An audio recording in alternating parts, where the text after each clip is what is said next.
Welcome to SS TV5 ప్రేక్షకులకు నమస్కారం. కేసీఆర్ కుమార్తె కవిత మరోసారి బీఆర్ఎస్ పార్టీలో అణుబాంబు వేశారు. కేసీఆర్పై సిబిఐ విచారణకు ఆదేశించిన అంశంలో కడుపు రగిలిపోతుందని మీడియా ముందుకు వచ్చిన ఆమె కేసీఆర్పై మరకలు పడటానికి హరీష్ రావు, సంతోష్ రావే కారణమని నేరుగా ఆరోపణలు చేశారు.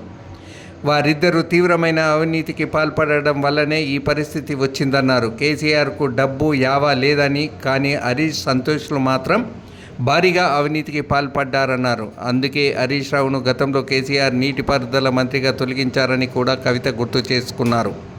తన తండ్రిపై సిబిఐ కేసు నమోదు చేస్తే కేసీఆర్ పరుగు పోతే తనకు ఆవేదన ఉండదా అని కవిత కంటతడి పెట్టుకున్నారు.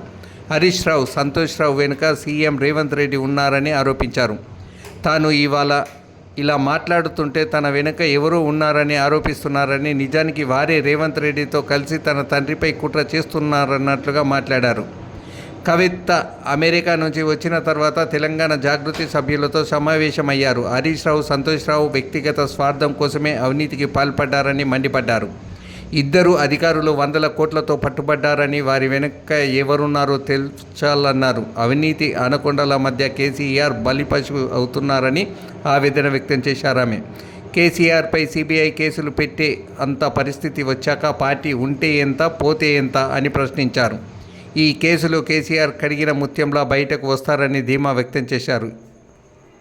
ఇప్పుడున్న పరిస్థితుల్లో కవిత వ్యాఖ్యలు బీఆర్ఎస్ పార్టీలో పెను సంచలనానికి కారణమయ్యే అవకాశాలున్నాయి.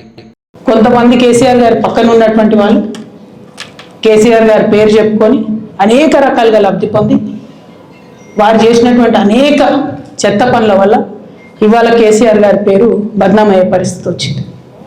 అయినా మళ్ళీ వాళ్ళని మోస్తాం, అయినా మళ్ళీ వాళ్ళని ముందుకు తీసుకెళ్తామని అనుకుంటే పార్టీ ఎట్లా ముందటికి పోతుంది?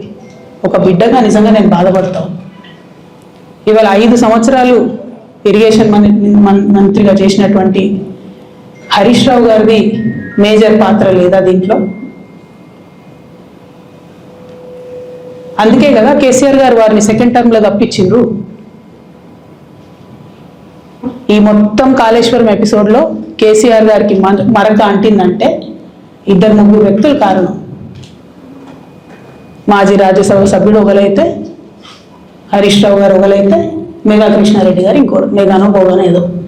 ఈ పెద్ద పెద్ద కాంట్రాక్టర్లు అందరితో కుమ్మక్కై కేసీఆర్ గారు ప్రజల కోసం ఆలోచన చేస్తే, నీళ్ళ కోసం ఆలోచన చేస్తే, వీళ్ళు సొంత వనరుల కోసం, డెవలప్మెంట్ కోసం, ఆస్తులు పెంచుకోవడం కోసం ఆలోచన చేసి ఇవాళ మీ వల్ల రేవంత్ రెడ్డి లాంటి వ్యక్తి, తెలంగాణ ఉద్యమానికి సంబంధం లేని వ్యక్తి, కేసీఆర్ గారి కాలి గోటికి సరిపోని వ్యక్తి, ఆయన నిలబడి కేసీఆర్ గారిని చేయెత్తి చూపించి కేసీఆర్ గారి మీద సిబిఐ ఇవాళ నేను వేస్తా అని చెప్తున్నాడంటే కారణం ఎవరు దీనికి?